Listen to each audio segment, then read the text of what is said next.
Hello everybody, my name is Rachel and welcome to my channel Kalanati. Today I'm going to revisit some of my anticipated releases of the year and tell you which ones I have actually read and did any of them live up to my expectations. I recently saw that Anita did a video kind of like this for book hauls and I really like the idea. I like looking back at the lists of things and seeing how things turned out and which ones I've read or haven't read and stuff like that. But I'm not as interested in doing this for book hauls because I haven't done that many book hauls this year, and my anticipated releases are a bunch of things that I do want to get to by the end of the year. So this is partly just for my own curiosity, but hopefully you guys will enjoy some of this too, and it does give me an opportunity to talk about some of my favorite books of the year so far. As of now, which is the end of August, I have done 3 videos about anticipated 2017 releases, and today I'm just going to go over the 12 books from the very first video that I made, since this is from January to June, and most of these books have been out for long enough that I have acquired them and read them and can actually say something about them. So, if you want to know any summaries or what I originally said about these books before I read them, I will link the anticipated video up above, and I will also link any reviews or wrap-ups where I talk about the books that I have already read. First up is Six Wakes by Mur Lafferty. I have read this book. It was one of the earliest books I read in the year, and I've done a full review on it if you want to know my thoughts. This is just a solid science fiction novel, and I'm constantly reminded of it in a really good way, like I'm drawing connections between it and the type of science fiction it is and the way it uses technology and stuff with things I'm reading now. I really hope that Lafferty writes more books in this universe, kind of in the way that Emma Newman writes kind of related books in her Planetfall series. I think that would work really well in this world. And also, I've decided that actually, yeah, if you really enjoy Emma Newman's science fiction, you should check this book out. It has a similar flavor to it, I think. Next up is The Stars Are Legion by Kameron Hurley. This is probably the only book I've read from this list that didn't quite meet my expectations, and not because it's a bad book, but more because the genre isn't quite my thing. In fact, I think this is, technically speaking, one of the best written, best plotted, best paced novels that Hurley has ever written. But it isn't just science fiction. It has a very strong body horror element, and I can't take that. I don't like horror, I don't like body horror. It is way too gruesome and disgusting for me. However, I have seen reviews of people who really enjoy horror who have loved the book. So it is good, just not quite my thing. Seven Surrenders by Ada Palmer. I have read this book. In fact, I think I had already read it when I made my anticipated releases video because I got an ARC from the publisher pretty early. So I have made a full-length review for this if you want to see that, though it might be a little bit spoilery for the first book. This series, Terra Ignota, is structured like 2 duologies that make up a quartet.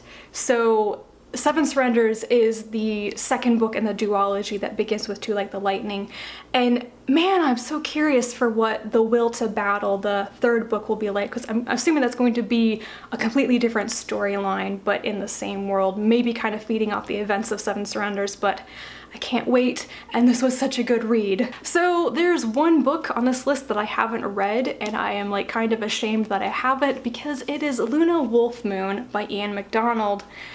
This is the sequel to Luna New Moon, and I really want to read it. I actually got the physical copy from the publisher, Tor, to review, and I still haven't read it and I haven't reviewed it, and I feel really guilty about that. I have no doubt that I will really love this book, but it has somehow ended up at the bottom of all of my TBR piles for like the last 5 or 6 months. I don't know what is up with me.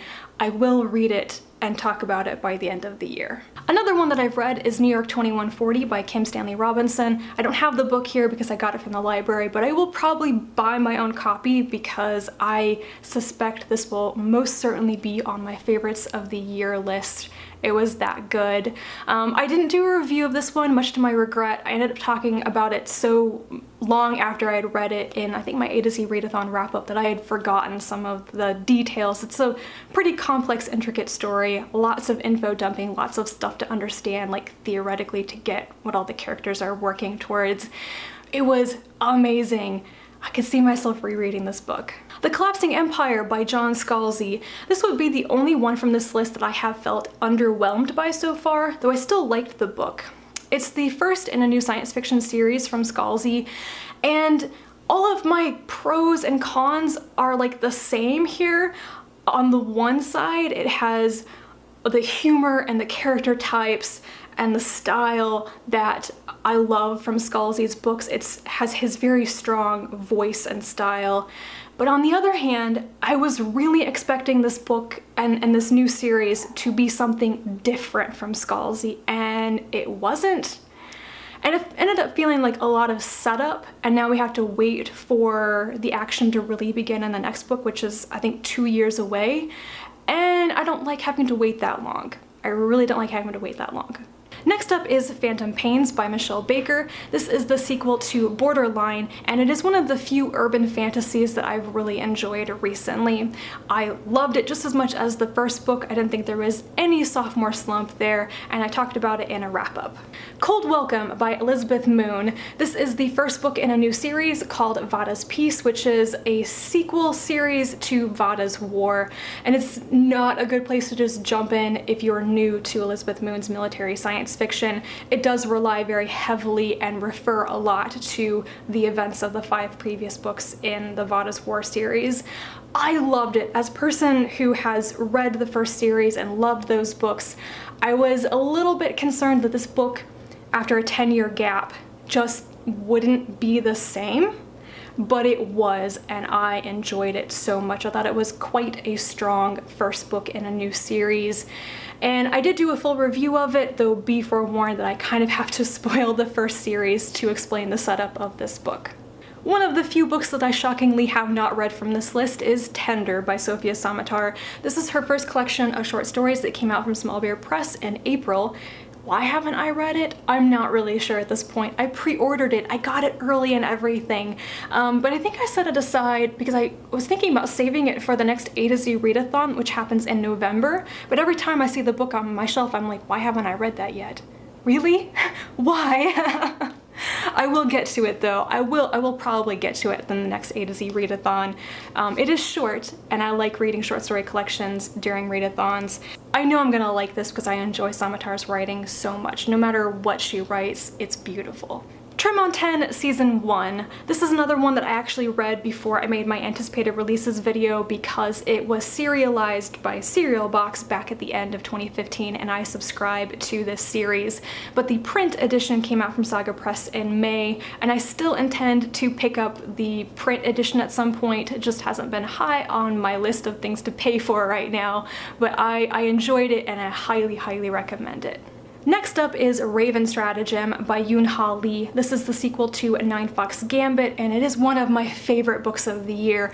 I have done a full review talking about what I loved about it, but simply put, this is a very different book from Nine Fox Gambit. It is simpler, more straightforward, easier to follow. It has a very different feel, and there are some major POV changes.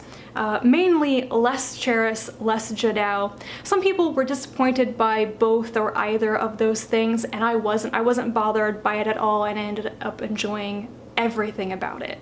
And the last one for this list is The Refrigerator Monologues by Catherynne and Valente. This is one that I haven't read, and I have to admit that I'm a little bit concerned because I've heard dead silence about this book. I haven't seen anybody pick it up or review it since it came out in June, and since it's been almost 3 months, that's kind of strange. I don't know what's up with that. I was waiting for my library to get it, which is why I didn't read it right away, but they finally have it and I'll be checking it out and reading it soon, and we'll see what I think. And that is it for my revisit of my anticipated releases from January through June of 2017. Really happy that there were no duds here. I mean, there were a couple that I wasn't as keen on, but not because they were bad books by any means. So that makes me really happy. 2017 has been a pretty strong year for releases, I think. That is it for me in this video. Thank you so much for watching. If you have any of your own opinions about these books that you want to read or that you have read, please leave them in the comments down below, and I will talk to you again soon. Bye.